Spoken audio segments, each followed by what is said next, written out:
Bonjour les amis, nous retrouvons la Genèse, Joseph et ses frères, et donc vous vous souvenez avant-hier, le plan, la proposition de Joseph de dire rentrez et faites venir mon père, la famille, le troupeau, tout le monde vient s'installer chez moi en Égypte, et comme ça je pourrai vous donner à manger pendant les 5 ans qui restent. Voilà.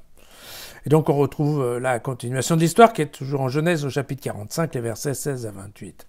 La rumeur s'en fit entendre dans la maison du Pharaon. Les frères de Joseph sont arrivés. Or le Pharaon et ses serviteurs virent cela d'un bon œil, et le Pharaon dit à Joseph, dis à tes frères, faites ceci. Aiguillonnez vos bêtes, allez gagner le pays de Canaan, et prenez votre père et les vôtres, puis revenez vers moi, pour que je vous offre les délices du pays d'Égypte, et pour que vous mangiez le suc du pays. Quant à toi, transmets cet ordre, faites ceci. Prenez des chariots en terre d'Égypte, pour vos enfants et vos femmes, transportez votre père et revenez. Ne jetez pas de regard attristé sur vos affaires, car les délices de tout le pays d'Égypte seront à vous. C'est ce que firent les fils d'Israël. Sur l'ordre du Pharaon, Joseph leur donna des chariots et des provisions de route.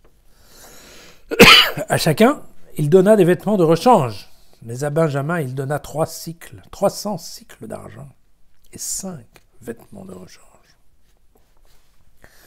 Il envoya également à son père 10 ânes chargés des délices d'Égypte et 10 ânesses chargées de froment, de nourriture et de victuailles pour le voyage de son père.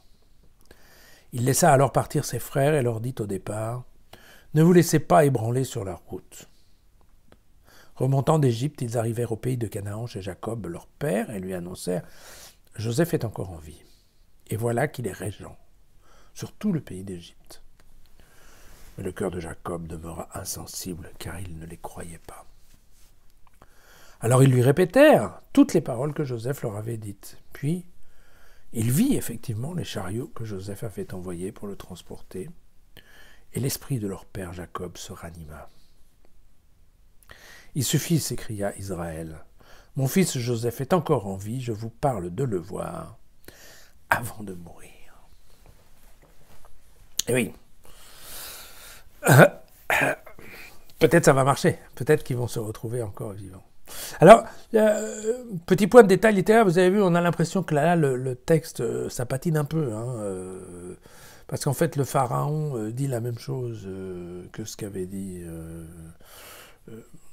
Joseph la fois dernière, et puis là, il le dit en plus 2 fois, transmets cet ordre, transmets cet ordre. Alors, vous voyez, quand c'est comme ça, on l'a déjà rencontré, cette question, c'est uniquement parce qu'en effet, il y a plusieurs couches de rédaction qui viennent se superposer. Et donc, des fois, ça marchait bien, mais des fois, ça marche moins bien, et ça choque un peu la lecture. Voilà. C'est juste que les passages n'ont pas été écrits au même moment. Et on voit bien que là, quelque part, on nous a rajouté le fait que, ok, certes, évidemment, il a bien été dit que personne ne bougerait le doigt en Égypte sans le consentement de Joseph, mais quand même, quand il s'agit de commander, voilà, Pharaon est là. Bon. En fait, ça n'a aucune importance pour la suite de notre histoire. Voilà, tout est bien qui finit bien. Vous aurez remarqué l'aspect logistique, l'aspect des chariots. On trouve plusieurs fois ces notions de chariots dans la Bible. Et là, dans ce cas-là, ce sont des gros chariots qui permettent en effet de porter les gens.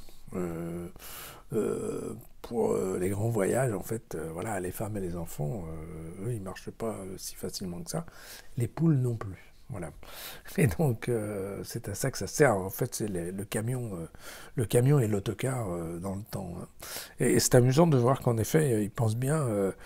Joseph a bien le souci de cette question de détails logistiques.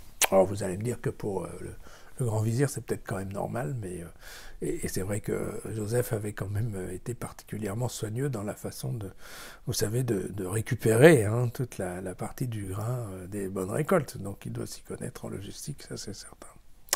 Voilà, et puis petit détail, on voit que les vêtements ont toujours leur importance, qu'il y a en effet un petit traitement de faveur qui est donné pour Benjamin, mais c'est bien normal, c'est le frère de sang. Et puis, par contre, vous voyez bien aussi qu'on est quand même assez loin maintenant de la tunique ensanglantée de notre ami Joseph dans sa citerne. Voilà. la vie réserve des surprises, dans la Genèse aussi. Voilà. À demain.